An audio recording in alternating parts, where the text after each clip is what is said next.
Beautiful and elegant dry flowers in Cabanatuan City. Hello friendly people! Good day po sa inyong lahat. For today's video, nag-drop by nga pala ako dito sa may Robinson Townville, Cabanatuan City.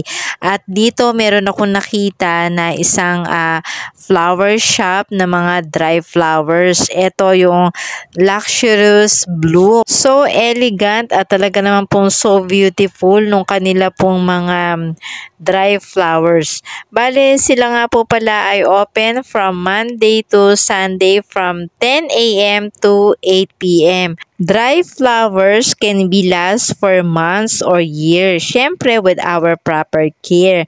Ito yung mga iba't iba nilang mga floral design na pwede mong pagpilian. Napakadami po nilang mga design.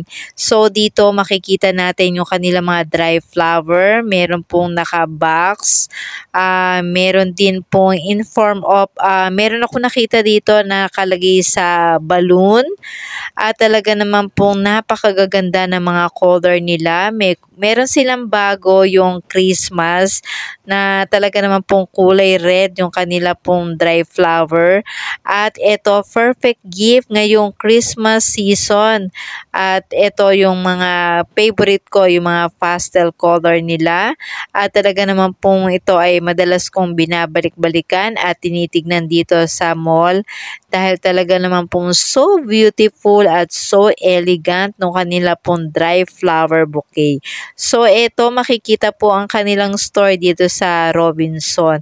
Disclaimer lang po, hindi po kayo endorser ng kanila pong flower shop. Pag-share lang po. Thank you for watching. Bye everyone.